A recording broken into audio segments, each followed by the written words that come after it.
I forgot last time. Did you guys get the got it recording now button? Okay, great.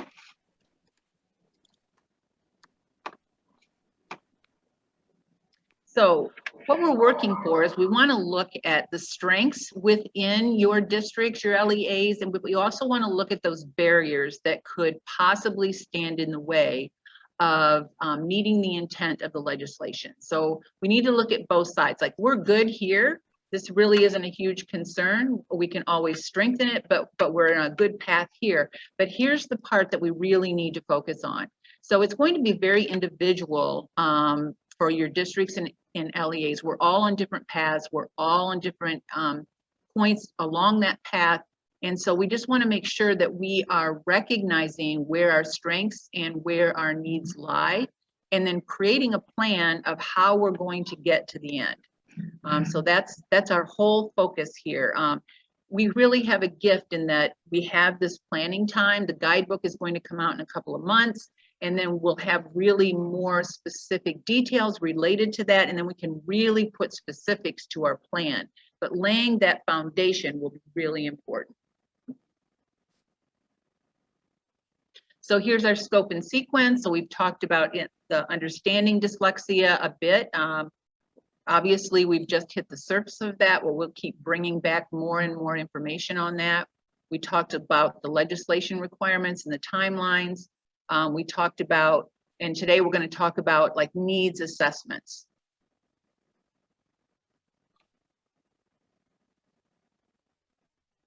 And I just want to caveat here. So like the next couple of assessments, or the next couple of sessions, for example, so we have assessments for universal and diagnostic literacy screening measures for all.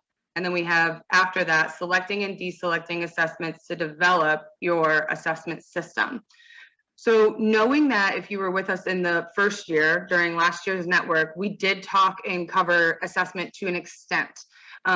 But we just want to let you all know that while some of these topics may be kind of relevant or parallel what we talked about last year, we're going to be talking about it through a different lens. We're going to be looking at it more to what Debbie was saying through the implementation scope of it, what it looks like in practice and things of that nature. So and then also we have the flexibility to kind of move these things around, but we just wanted to weigh heavy on the assessment side because we know that the legislation, one of the key areas for that is making sure that you have those systems in place.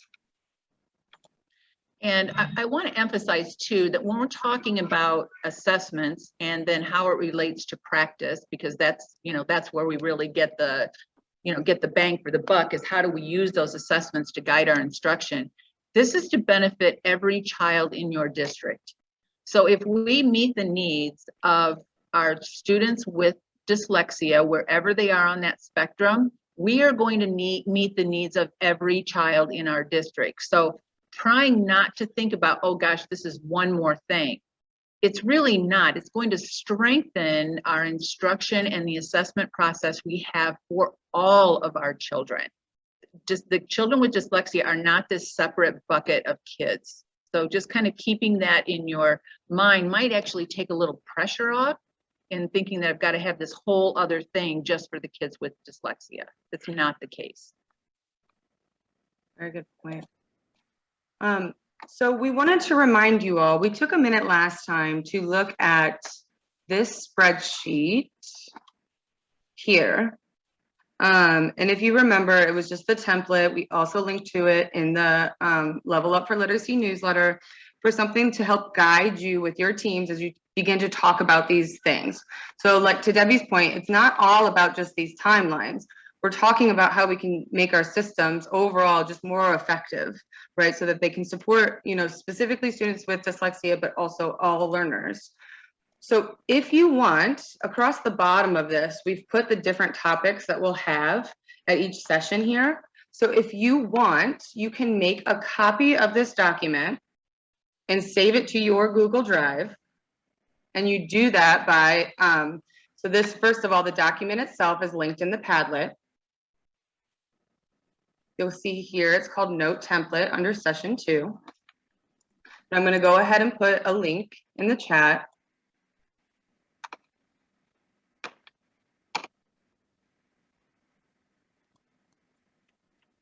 And if you would like to use this kind of to structure your time with us, you're more than welcome to, but you do not need to. You would open the document, you go up to File, and you select Make a Copy. At that time, it's going to allow you to rename the document. And then you can move it. This folder icon is where you can move it to anywhere on your Google Drive. If you're not familiar with Google Drive and you're like, I just want the template, then there's also an option to File, Download. And you can download it in the, the framework in which you use that you feel the most comfortable in. Does anybody need a moment to do that?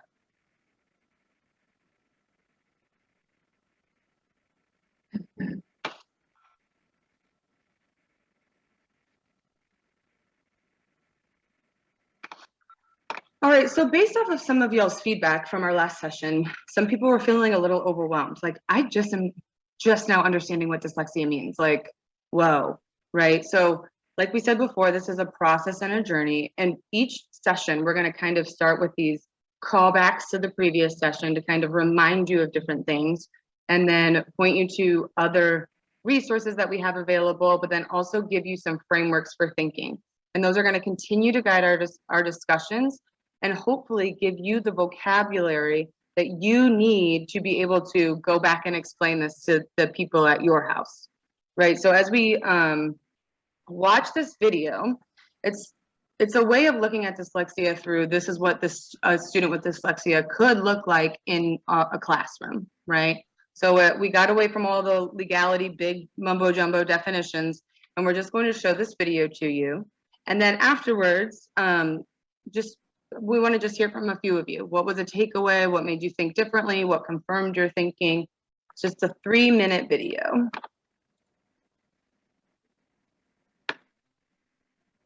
All right, first let's confirm. Give me a thumbs up if you can hear this. Your brain is amazing, and nobody else has one quite like it. Although everybody's brain looks the same, they all work differently from each other. Just as we all have different color skin, hair, and eyes, we all have a brain that's individual to us. Like a fingerprint, we have different personalities, tastes, strengths, and weaknesses. Our brains can even see and understand the world in different ways. One of those ways is called dyslexia, which affects how the brain handles information it sees and hears.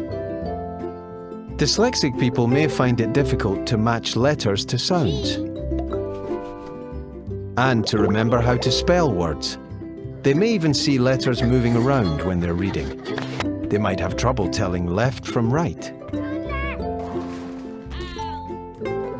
Remembering lots of instructions can be especially hard. They may need more thinking time to remember the right word. Chicken! No, wait. Duck! As well as memorizing sequences. It may be difficult for them to hold a pencil and to write by hand. Even organizing themselves can be difficult. But everyone with dyslexia is different. It can affect how people feel about themselves. When they struggle with a task that other people find easy, they may feel frustrated, angry, or sad. Some dyslexic people try to hide their difficulties because they are worried about what others will think of them. However, thinking differently can be a really good thing. A person with dyslexia may be very good at seeing patterns and solving problems, imagining and rotating objects in their heads, telling stories and making people laugh, taking things apart, understanding how they work, and figuring out how to put them together again. Inventing, drawing, painting, and making things. Seeing the bigger picture. Dyslexic people can do a lot of things. They just might do them in a different way to how others would, and many of them have even become famous for it. There have been many famous dyslexic inventors, writers, scientists, business people, astronomers, paleontologists, actors, cooks, singers, artists, architects, and so on.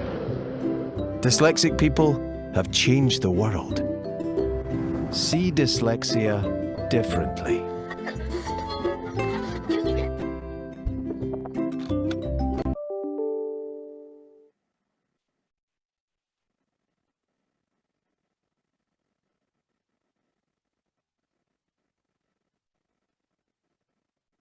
Anybody have a comment they want to share after watching that?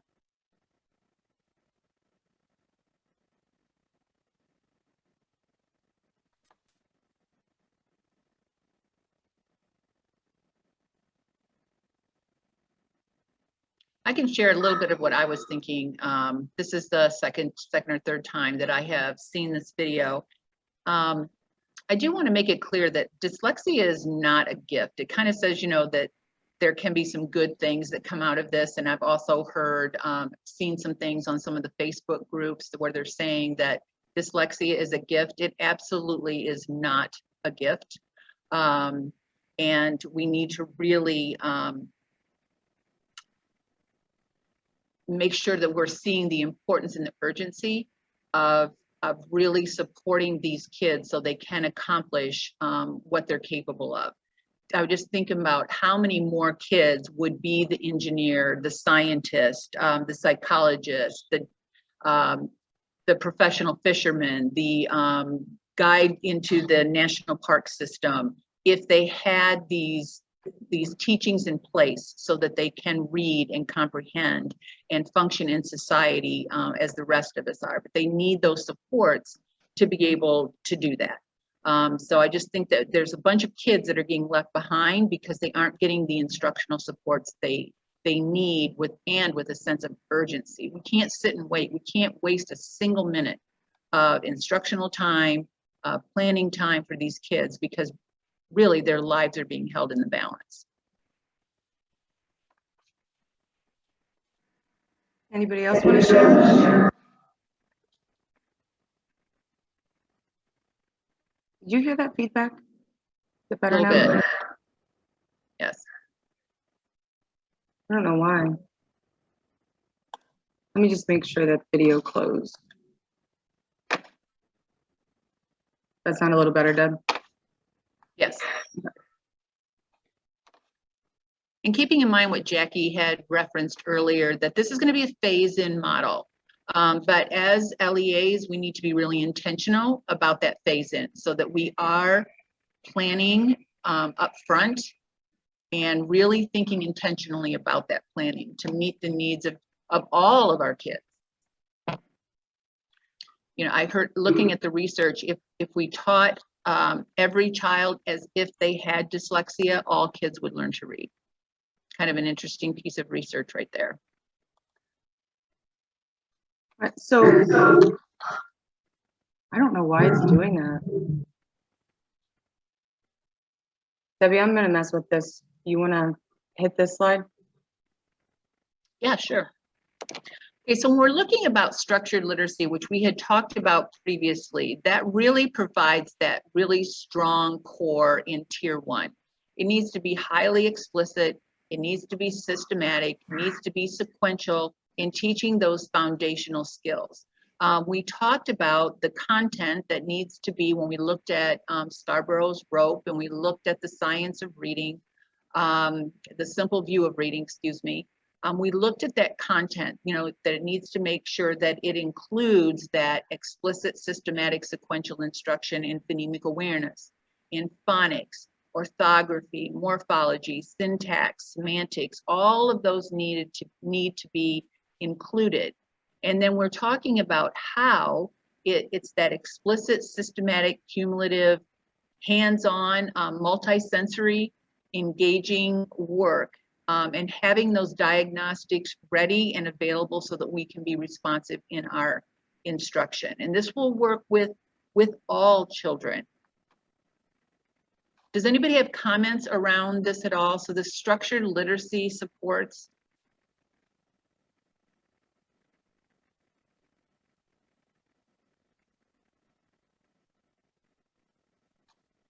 I do know we have districts that are making shifts right now, that they're recognizing the need to start making shifts in certain areas. And so they're beginning that now, because we know that we don't have any perfect curriculums, they don't exist. And so looking at what you currently have now, could there potentially be a gap in one of these areas that need to be addressed with that highly explicit systematic sequential instruction? So we do see districts recognizing, by the way, I've not found a curriculum that has anywhere near enough phonemic awareness. And so you see that a lot of people are adding supplements such as Heggerty to really address that need. We also have, that need for phonics. Many curriculums are not strong enough in phonics. And so they're adding some type of a curriculum that has that explicit systematic sequential teaching of phonics because they're recognizing the deficit in the curriculum that they now hold. We have other districts who are doing a total curriculum switch, that they're feeling like there were just too many weaknesses, not only in those areas, but they didn't have decodables. Their language was not strong enough. It wasn't strong enough vocabulary. So they're starting to make a complete switch on their entire curriculum. So there's a lot of that work that we're seeing going on throughout our region to address these needs. And as a reminder, so how do I stop it? Y'all, someone help me. What are you hearing, Jackie? I keep hearing really bad feedback. Are y'all hearing that? Not, well, for me, just once in a while. I'm wondering if it's when I select screen share when I optimize for video, if I need to change that now. I'm sorry, y'all. Let me just try this one more time. Okay, is that better? Okay. I didn't hear it kick back either. So someone like tell me if I'm nails on the chalkboard and if that happens again, if I missed it. So thank you, Debbie, and everyone for your patience. As a reminder, y'all, if you see at the bottom of any of these slides, if you want to learn more on something, or if it's something we covered last year, like someone had asked, like I need to know more about structured literacy. We have a recording of one of our sessions where we have examples of walking through different types of curriculum pieces, looking at balanced instruction, like what it looks like in the classroom versus structured. That's available on that Padlet from last year. And we have linked to that and our Padlet for this year before session 1. So when we're talking, so to give us an idea about the dyslexia legislation and kind of how we've created the scope and sequence, we've created this visual for you. That Jackie, really I'm sorry to interrupt, but you need to share your screen. Oh, rats. Thank you. Yep. Can you see it now? Yep. Cool. All right. So the intent of the dyslexia legislation, right? Debbie kept making a point to saying like, this is not just for students with dyslexia. So I want to walk you guys through how to look at this visual. So the intent of the legislation is to provide a preventative approach to ensure access for all, right? And we know that these 4 items are what consists of the requirements within the legislation, right? So we're going to have requirements for universal screeners. We know that there's a dyslexia committee forming currently, creating that handbook. We have interventions that we're going to have to be evidence-based that we have in place, as well as the caveat, it does mention remediation in there. We were just a little apprehensive of using that word because it alludes to lower level. So we're focusing on intervention here currently. And then the other component of the legislation is professional development and the requirements for certifications for dyslexia at the district level. So we know that the legislation is all encompassing of these things. But if you look to the outside, in order to have impact to meet the intent of this legislation, you need to focus on 2 other items as well. That tier 1 structured literacy program for all learners needs to be in place, right? We know we can't intervene our way out of a tier 1 problem. So we need to make sure that our system has that structured program in place. And then in order to ensure that we're progress monitoring and adjusting and making changes to that system, we have to have an infrastructure in place for school improvement, which is that outer ring, okay? That outer ring, you might have a plan, act, study, do, cycle that you follow. You might follow Ohio's improvement process, but it's just any teaming structures that are meeting to review data, make changes, analyzing what's happening in the classroom and at the systems level. That's what we mean by the infrastructure to support school improvement. Okay, so as we go through each part of our sections, we're going to be looking at different parts of this ring to give you the information that you need to address each component.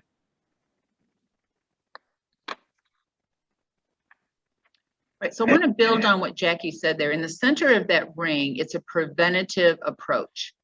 So when we're thinking about that as it applies to the different types of reading disabilities and Scarborough's rope, thinking about it through a preventative model, because the whole point of this legislation is actually to identify less kids. So that if we see through early identification and intervention, intervention is not a person and it's not a place. Our interventions can actually be getting a structured literacy program in place for all of our kids.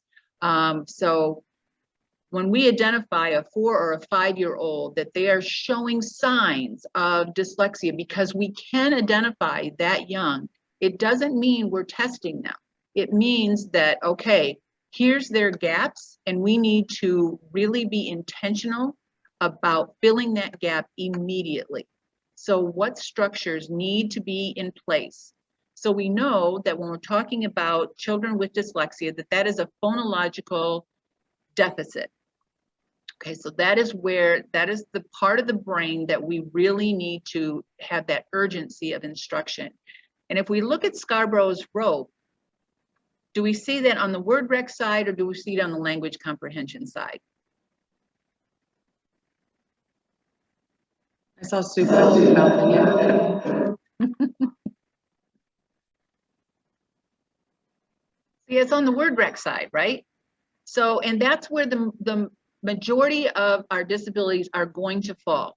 Okay, so when we have a child that is struggling with comprehension, the first thing we need to rule out, do they have a problem in the word recognition side? Our dyslexic students will absolutely have a problem there. And that's where that explicit instruction needs to come in place. Okay, and all of our kids need that. Okay, we're going to have lots of kids that aren't dyslexic that also are going to have a phonological deficit, okay, that we're going to need to support.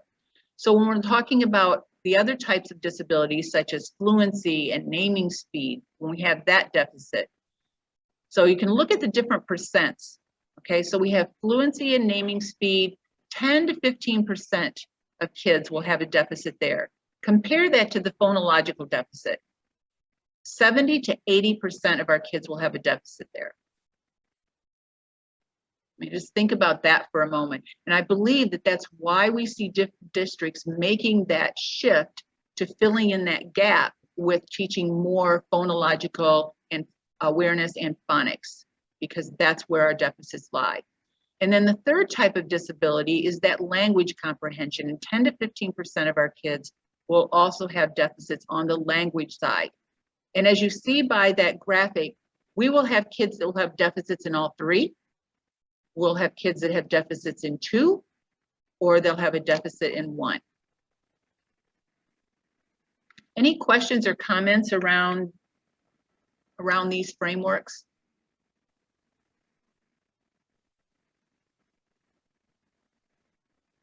Jackie, you want to add anything there, or are we good? No, we're good. We getting the feedback again?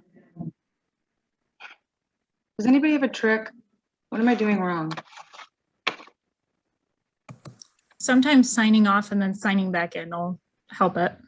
If out and log back in. That would stink because I'm the host and we'd all get kicked up. Is this better? Can you hear me better now? Okay. All right. Just yell at me if it goes bad again, okay? So we're going to jump into the content for our session today. And we really want to talk about, when we're talking about comprehensive needs or a needs assessment, we probably all heard that term in different realms of our work. So we wanted to pull out what that means when we're talking about structured literacy programs and creating a system to support all learners around language and literacy development. So we have a local readiness which requires teaming structures, professional development, local resources, staffing, school improvement plans, structured literacy programs. All of these components that we've kind of talked about and shifted to or alluded to in our visuals are what we're saying should be the foundation of what we have in place before moving into talking about meeting the components of the legislation. Now, on the right-hand side, we have local data sources. So if you've ever been a part of developing a one plan or your CCIP, or you've had to do a needs assessment for an improvement plan, you've probably had to look at multiple data sources, collected them all, right, to kind of drive what your decisions were going to be moving forward. All of that is important, right? But all of that is very individualized based off of where you are at your district and what you need to look at. So when we're talking about looking at our comprehensive needs and setting the stage for that, we're looking at what we can do to be ready for a good rollout of legislation. Okay, so that's going to be our focus today if we make mention to the term comprehensive needs. We also have a wonderful framework available to us that's the Lead for Literacy framework. And as leaders for literacy, there are a lot of components that evidence from educational research tells us are effective system supports that we should have in place to really, truly meet the needs of all learners. So we're going to give you 5 minutes right now to read through this framework document. It's taking these local readiness tools or topics and really aligning it more intentionally to the components of literacy. So I'm going to drop this link in the chat. And you can feel free to turn off your videos, and we are just going to give you 5 minutes to digest this. And when we come back, I just want to give you the questions that will guide our thinking. Everything that we've kind of said so far, what are some local assumptions based on the provision of the House bill that you anticipate or are already hearing? What can you leverage? So as you look at that framework, what do you have as a strength? Who do you have as a strength? Where is your LEE in promoting structured literacy as it relates to understanding reading science, right? Do district leaders, do teachers, do they understand what we mean when we say reading science, structured literacy, simple view of reading, dyslexia, so forth and so on? And then what plan, structure, teams can support you as you move towards meeting these requirements? 5 minutes on the clock. And Heidi, are you okay with being on deck first?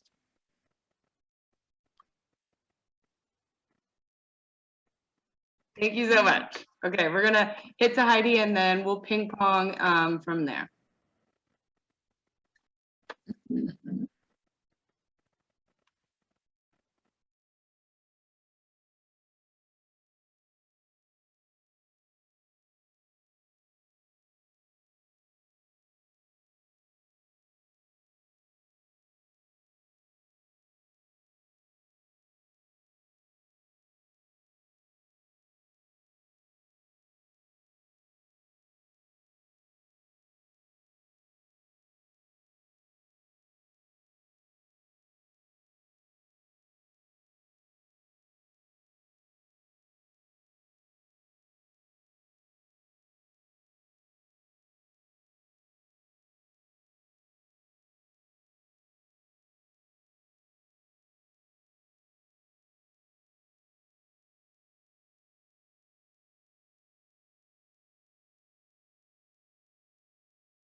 Have about 2 more minutes.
Okay, coming back together in about 30 seconds.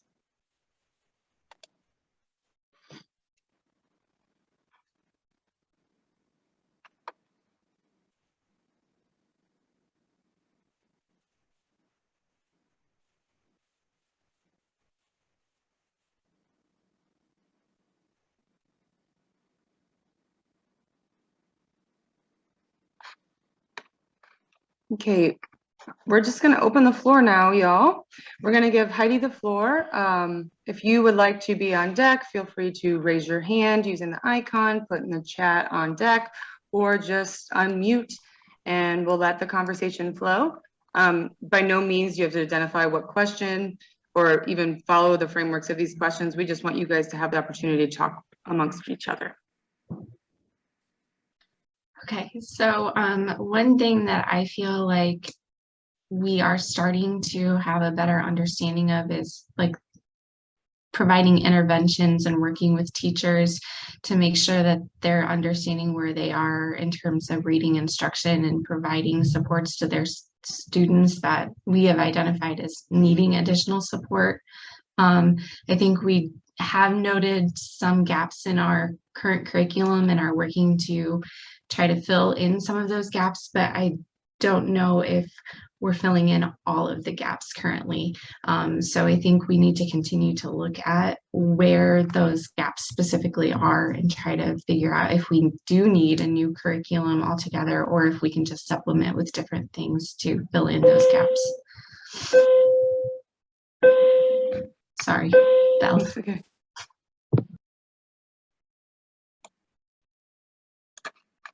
Has anybody went through a curriculum selection or filled gaps? What have you done? What have you utilized?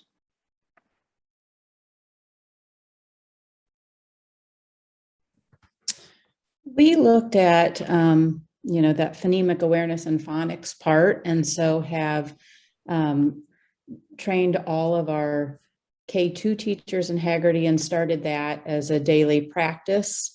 And then also have really great reading as a phonics program starting this year. So, we're still in the beginning stages of using that and seeing that. But through the ESSER funds, we hired teachers to come in specifically to teach that in all K3 classrooms so that they are doing that with small groups so that the kids are getting that instruction very intentionally every day. So hopefully we continue to see some strong gains. We've seen steps already, which is exciting. We also have restructured our grade level meetings to across the district to really push the learning about the science of reading and looking at the reports and not just at the composites, but those sub skills so that we are finding those gaps and what it means and how we can do some skill grouping within the class to be able to fill some of those gaps. So those are some of the things that we're trying this year a little bit differently.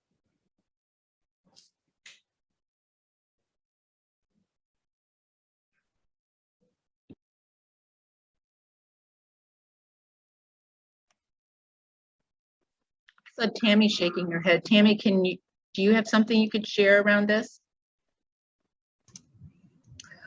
I'm in the same district as Heidi, so I was agreeing with a lot of the things that she was talking about, and some needs that we are identifying kind of as a group of where we'd like to go from here.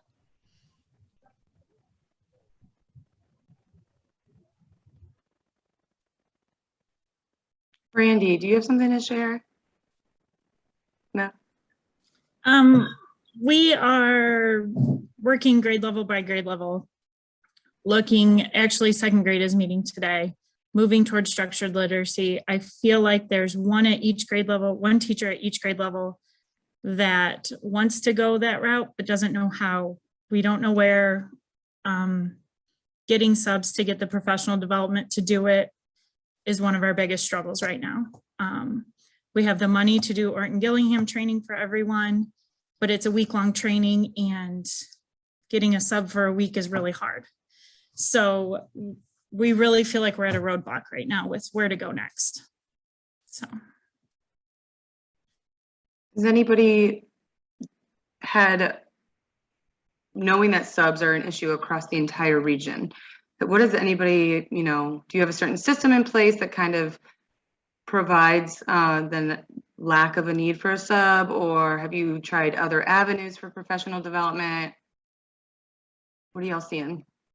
We started letters training this year with our district, and we have 4 professional development days that are spaced throughout the year. So we did unit 1 all in one day, the first one of our PD days at the beginning of the year. And then we were going to do unit 2 as a post unit presentation by the letters trainer on voting day.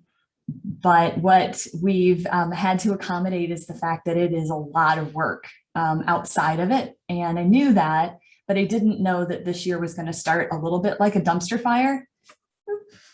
And so we've had to modify that, and we're going to do just half of unit 2 in our November one, and then half of unit 3 in the February one. I'm sorry, unit 2 in the February one, just to kind of space it out a little bit. And the company has been great at being flexible for us. It's such important training. The teachers are really loving it. So I just, we're slowing down a little bit to make sure that we can make the most of it. And we are using ESSER funds to pay for this. We would have never been able to afford it otherwise.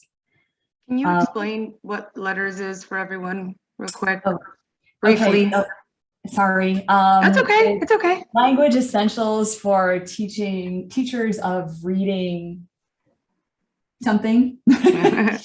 And it is, it's just really good intensive training on the science of reading and then how to implement it. And there's deep dives into phonological awareness, and then phonics and advanced phonics, and goes all the way up through the rope to comprehension. There's a full day PD for each unit. So like unit 1 was the science of reading. And then outside of the unit, the teachers have online training to complete, modules that are really well done, and then some reading as well. I do know that there's Big Dippers, Little Dippers, I forget what it's called. That is kind of like definitely a condensed version of this. We're part of a grant with higher ed. There's 3 of us in our district that started letters training just a little bit before, and it's being done by the literacy leaders at ODE. And so I took a chance in thinking that letters is going to be a program that's going to be okay to do when we get the guidebook out. But I know, so I'm hoping that my chance is that it will pay off. But as far as the structured phonics program, I still feel a little stymied about jumping into that until the guidebook is out. Right. But we've been looking a lot at 95% group. I really like how turnkey it is for the teachers. I've looked at Reading Horizons. Really Great Reading is another one that we've looked at. So I'm just kind of holding off. Right now we're using West Virginia and supplementing it, turning it into Google Slides. It's a ton of work for our tech integration person. So I'm hoping that we can get some more guidance soon and kind of make the move to one of those programs. So thank you for explaining that, Michelle. And just for a little bit of clarity, letters, which you did explain this, but it is not a curriculum. It gives you all the information to understand how the brain learns to read, to understand how language is developed in English as well as other, languages, and how we derive meaning from words and things like, the alphabetic principles and all the rules associated with that. So, but it does show examples of how to implement good instruction with that foundational knowledge. So it's kind of a weird thing, because I think when I first heard about letters, I thought it was like a program that you implement. But what's wonderful about it is the science. So now that Michelle's team is going to be equipped with all of that foundational knowledge, they're going to be able to sift through curriculum tools and know, hey, this will meet this, it won't meet this. Because the one thing about the dyslexia handbook, we're all districts and schools of choice when it comes to what we select and what we use. So I'm 90% sure that it's going to, as long as what we're doing is rich in the science, in the evidence, we're going to be good. I think there would be an uproar, especially with the literacy department at ODE, if that were not the case. So letters is a great foundation. That Big Dippers is a great foundation that we linked to in the Padlet during session 1 that you can register for. And then we'll get into some tools today to help support you with building that capacity around science of reading. Does anybody else have anything to share?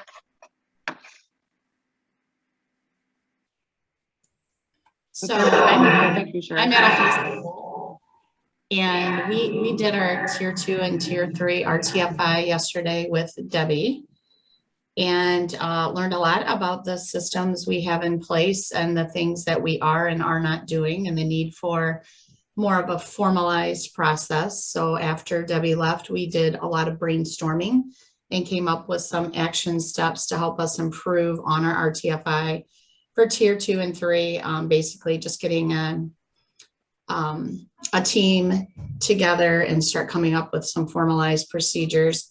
We too are feeling the sub squeeze like everyone else.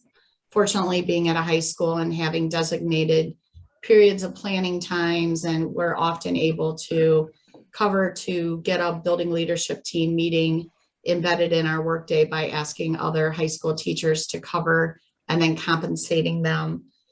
We are fortunate to be a recipient of the state, the CSLD grant.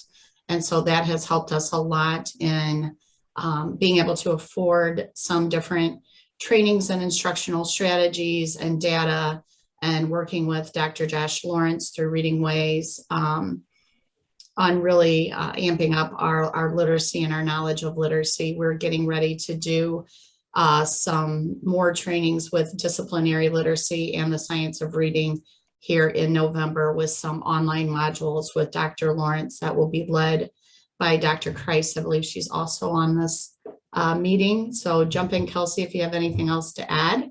And she will be leading as our literacy coach in these different trainings. So we're excited to have those things upcoming in our district. Could Kelsey or Sherry, could you give the group just a quick explanation of what RTFI is? Sorry, Sherry, I saw that. Oh. Huh? I saw you go, oh, okay.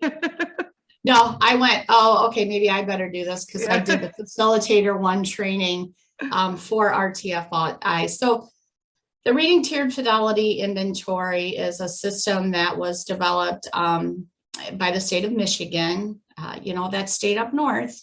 And we then go through and really take a deep dive into a system of questions that are around different big picture ideas like teams. Do you have teams in place? And so one of the things we discovered was with the absence of teams or a team for our RTFI for tier 2 and 3, we didn't score very well in that area. So we were kind of low in team and evaluation and in the middle of the road in the middle two categories, but it needs to be led by a facilitator. And Debbie, I haven't got a chance to send you an email saying thank you, but she did an excellent job. So if she's your support person, I'm confident she could lead you through this work. And then we just go through and we really evaluate. It's a very low level kind of, it's not meant to be stressful or tension filled. And there's an explanation of each category of each question. And then everybody had a rating card. And when Debbie said, okay, is everybody ready to score this? And then we all raised our card 0, 1, 2 to see where we were in our district with each of the different questions. That was recorded in a spreadsheet with an explanation of the discussion that took place. And then after the meeting, I loaded it all into the RTFI system. And then we get a really nice report that gives us our outcomes, and, you know, our needs are right there typed in. So it was a really, really simple process that I feel like we gained a lot of information from. We did the RTFI for tier 1 last year. And again, it gave us some real direction in where we need to go as a district to implement some things that we're missing and improve on some things where we're not, you know, at the level we should be. Wonderful. Thank you so much for sharing, Sherry. I agree with, excuse me, a lot of your comments that you're holding off until the guidebook comes out before you make any big purchases. We are recommending that everybody do that. Just hold off. It's just a couple of months. Piggybacking on something that Michelle said, where they're using West Virginia Phonics, if you need a program in the interim, that is free. It is on the Tools for Reading site. It's by Mary Dahlgren. So that's kind of a nice, I guess, something to use while you're waiting, so that we're not just sitting without any instruction. But that is free, and it's on Tools for Reading Mary Dahlgren site. Okay, so as Deb, did you see? I agree.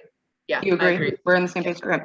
Yep. All right. So just as a reminder to that point of what Sherry was making, when we're looking at our systems and we're trying to peel the onion back to kind of identify where we might need to jazz some things up or, you know, pat ourselves on the back in other areas, we want to remember that as we move forward and start to look at tools and resources, that this basic understanding of a system of support needs to be in place.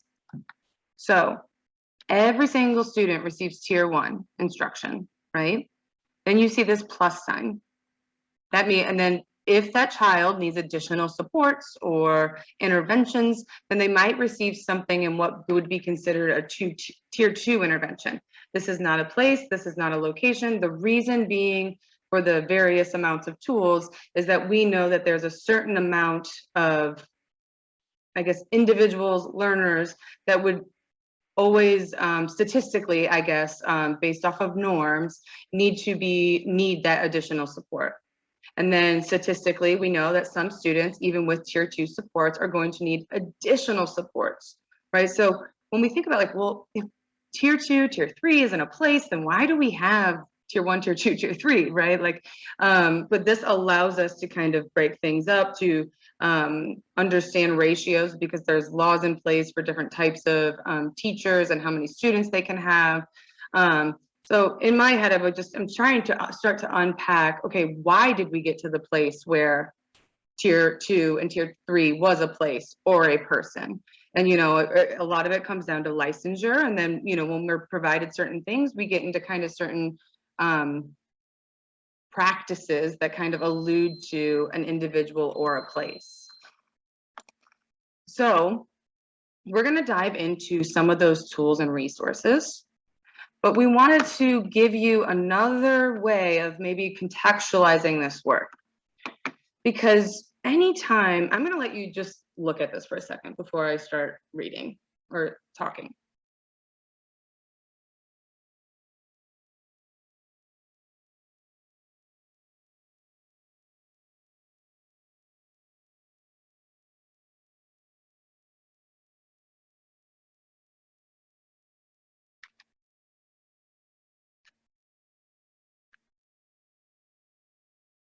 Okay.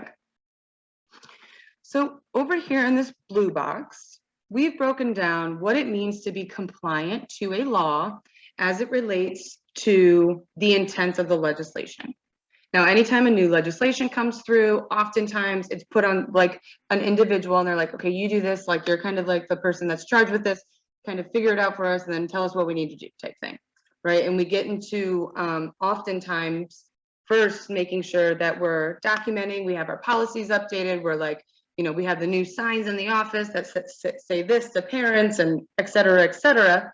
And then we kind of sometimes feel that we're done then, right? We like do all of this documentation, this right side, right? We have a goal for it in our CCIP, or we put together RIMPs or a reading achievement plan, and then it kind of just gets sometimes put on a shelf. And oftentimes that's because we're only doing 50% of what makes us compliant, right?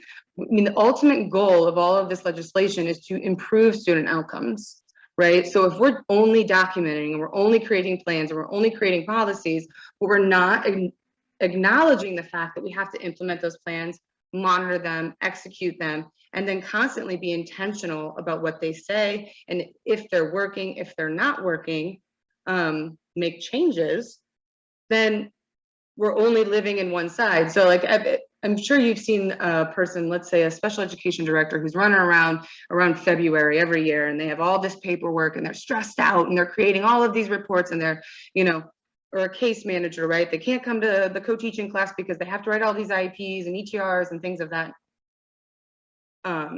fashion. But then once that period's over, it's like, okay, not much changes.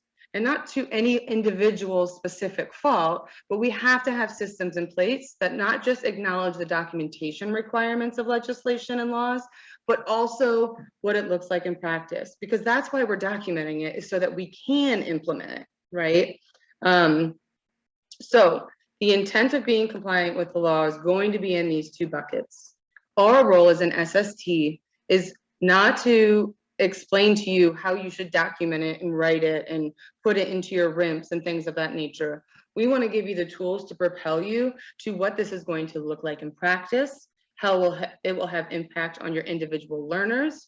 So the resources that we're going to be pointing you to are going to be based in the most current evidence from the field as it relates to instruction and systems level development. Okay, so the tools that we're looking at today are going to be in this implementation bucket. Does anybody have any thoughts before we kind of move into some of these tools? Carol. Muted here. I agree completely, and I feel like right now I feel like we're drowning in the documentation, and I definitely want to get to the implementation part of it.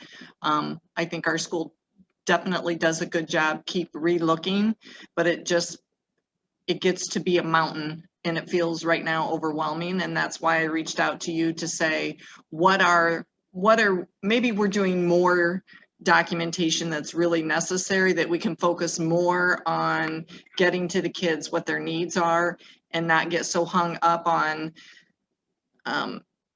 every little detail and every little movement and every little communication. So, and I'm not sure that information is out there, because we are at the local level, and nobody's going to want to dictate that you have to do this and you have to do it every week or every quarter or every grading period. And I'm good at paper management, so it is my thing, but it is to a point where that shouldn't be the focus. The student and their deficit should be the focus, in getting them around that. So I don't know if that's what you were looking for, but that's definitely where I'm feeling.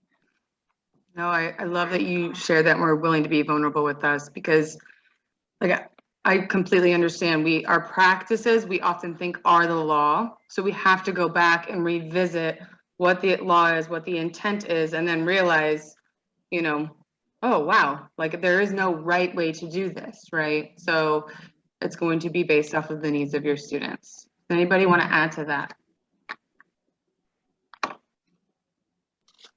I feel like the documentation side falls on the like to-do list. You know, you have the list of things to do, and then the implementation is really the to-do. So we see that list and it's concrete and it's something that can be checked off, but then that implementation side where it needs to be the ongoing and the what's being done gets sometimes buried because the to-do list is visual and all those Post-it notes or all those lists are right there in front of you. So I think that sometimes happens.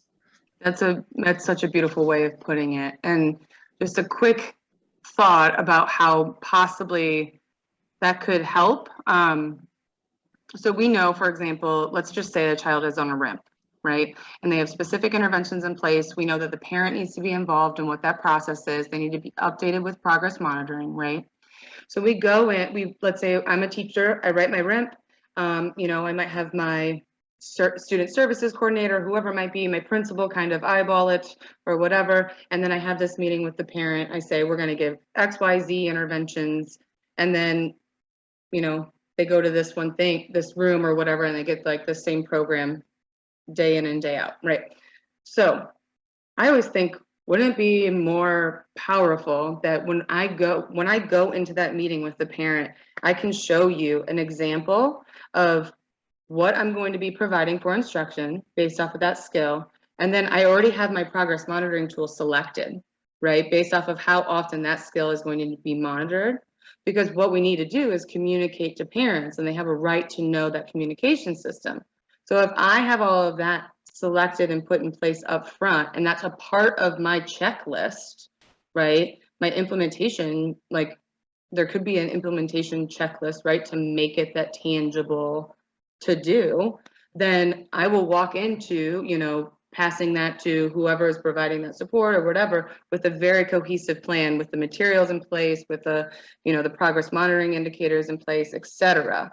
So we can make those implementation practices into part of our checklist for compliance.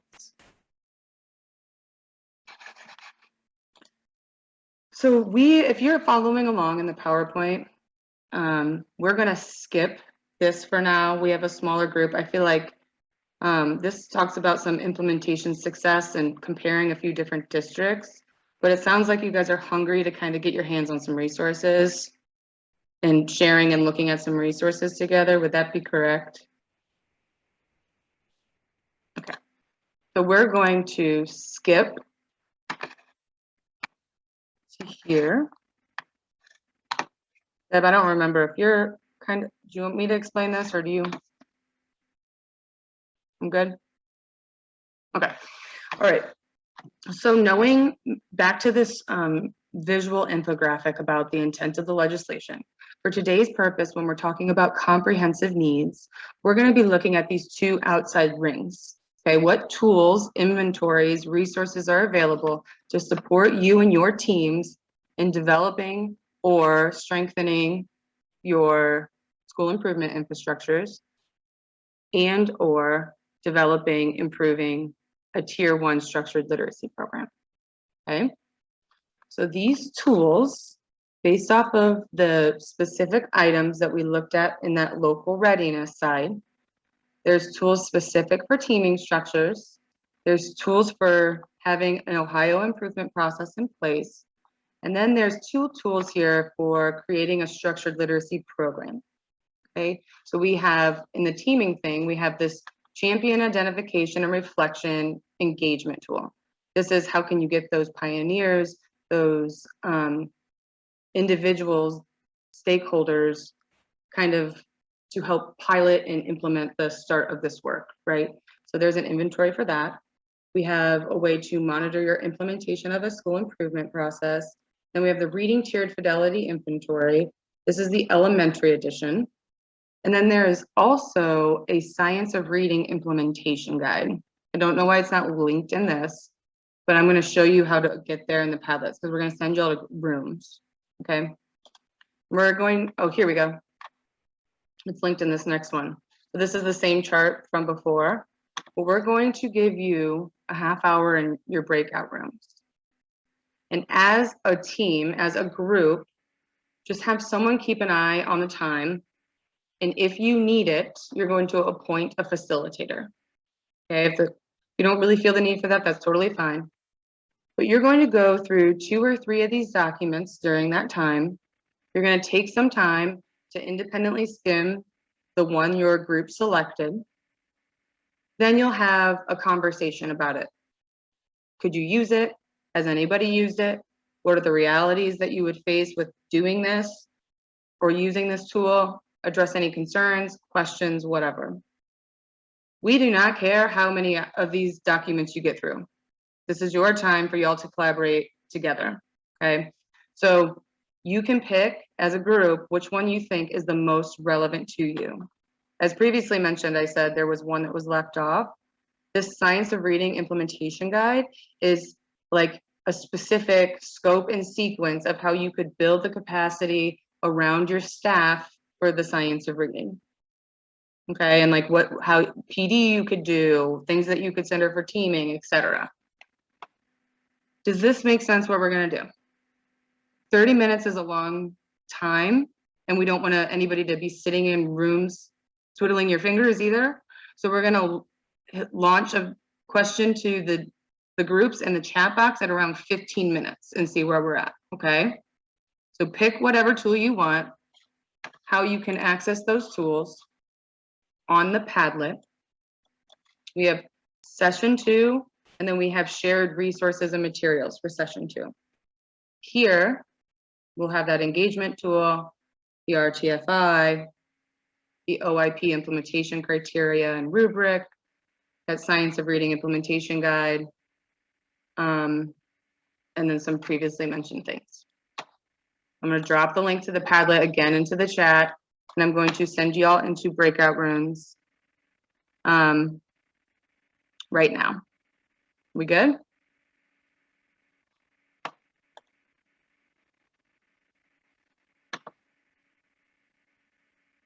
All right, I'm going to kind of collapse some of these rooms. I'm going to put, I have a lot more based off of how many people we originally had.